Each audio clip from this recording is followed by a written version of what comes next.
welcome to Digging Around. It's the weekly gardening feature with myself, John Huffney, and Mick. Hello, Mick. Good morning, 3-year-old. Hello, and well, it's a funny time for the garden, isn't it? January, the new year. Very much so, and a lot of the topsoil is very heavily. It's got ice. It's very hard, and it's quite difficult to get a fork into it.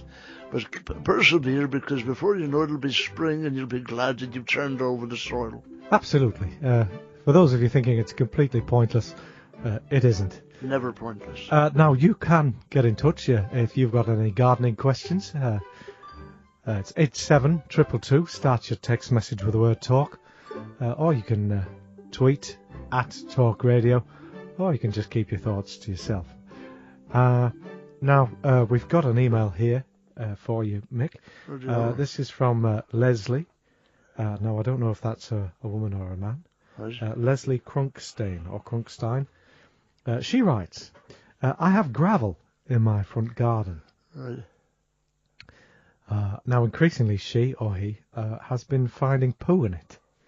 Now, he or she has tried leaving bits of orange peel all over the place as a deterrent, thinking it's cats.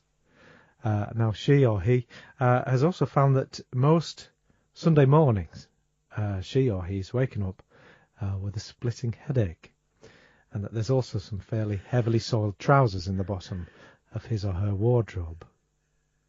Mick?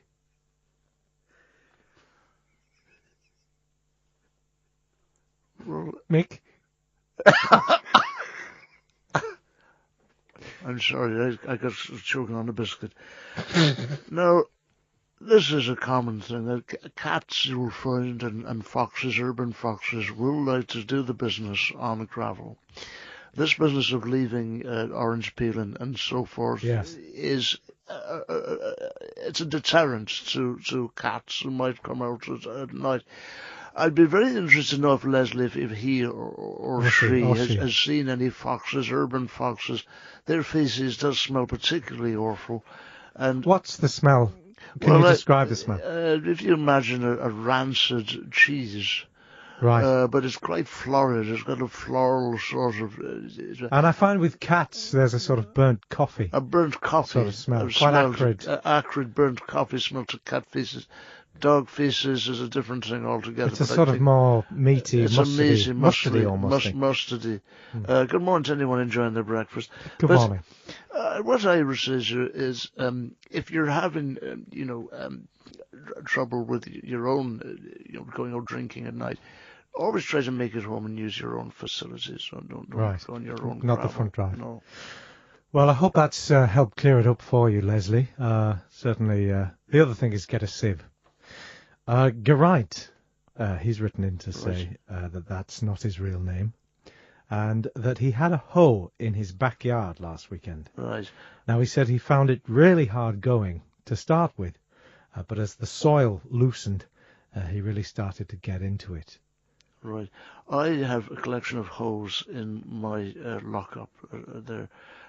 Quite often I might go there and say, that's the hoe for me for this afternoon. You just pick one out. I pick one out. I've got a big hoe. I've got a small hoe.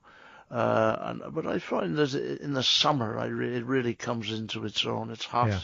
It's sweaty. I think I'm going to get a hoe out and Now, do you let them dig around in your backyard? Do you have them in your backyard? I have them in my back. I've got a couple of hoes. I've had them in my back passage before, but quite often I get them up. That's my allotment, digging around. If I'm fiddling with a clematis or something like that. Right. But they're very handy for that sort of thing. I had a hoe over from Japan, which I had that. A Japanese hoe. Japanese hoe. Now, is that different to a European model? Not very, no.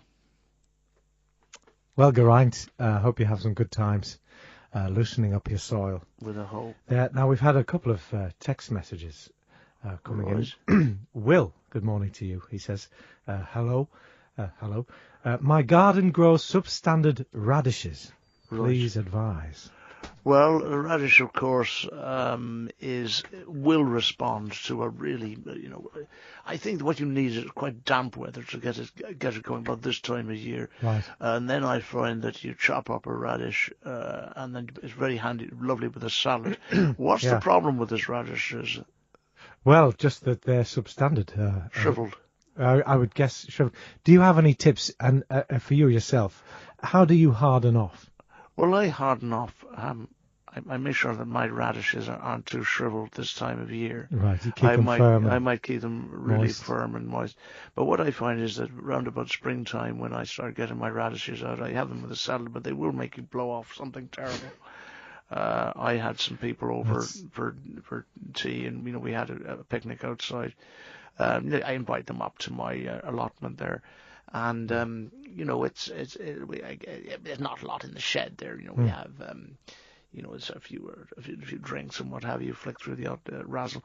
But we had a salad, and I got some of my radishes, and I was blowing off something terrible. So if you're in a confined space, I don't recommend radishes. So good ventilation is the key. Certainly. Hetty's been in touch and says, I have the ubiquitous carrot rot. Right.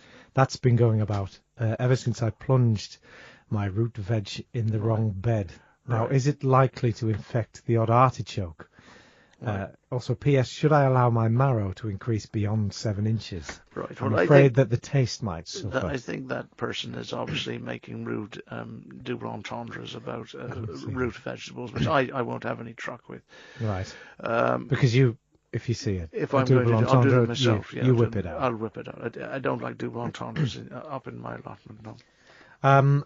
Angelos and Barry fans, I don't know who that is, says the muck in my back passage is very clay-like. Right. Again, that's a reference to feces. I won't be commenting on that. Is it? I don't see it, but so nothing you can suggest to improve the quality of their muck. Mock up his back passage. No? Okay, that's a double entendre. I had no idea. I'm very sorry to anyone listening. About that, Pablo, I'm having trouble with some sod down at the allotment. Right, what's up? Do I use my mulcher or just try and resolve our differences peacefully? I think that what I like to do is I have people, we're very, very close on our allotment. If you get a society of people, of gardeners, of people who work on the allotment. Yes. I like to I invite people over who are like-minded. I've started this it's a committee really called English Gardens First, which celebrates English plants, geraniums, rhododendrons, roses. What could be more English than a rose? Absolutely. And I think that's a way of bringing people together, to answer this question. Also, I would say the way to limit carrot rot is a combination of fencing and mulching. So put lots of mulch down in your beds and then fence off each different vegetable. It's fencing and mulching. Right. So I call it felching. Right. Try that. Julie's been in touch and says, I've got a gardening question. My next door neighbour is always boasting that her gardener has done amazing things with her clematis. Right. Is there? Oh, is that another one? I think it probably is. As you were going to say something. Is there anything I can do to get the most out of mine without getting a professional? So this is all filth. Yeah, this is all filth. No, sorry, don't. If you've got a serious question there, please get in touch, but not. I'm very sorry. No more filth about back pastures. We've been taking up the garden path. I think we have been royally stiffed up the garden path. Trevor in Coventry writes to say that he's been thinking about hacking back his bush. There you are. Please, if you're going to be serious, that's fine, but don't. To expose a sort of petrified stump. He says it's only really ornamental now, as it doesn't seem to grow anymore. That's right. I had no idea. I'm very sorry.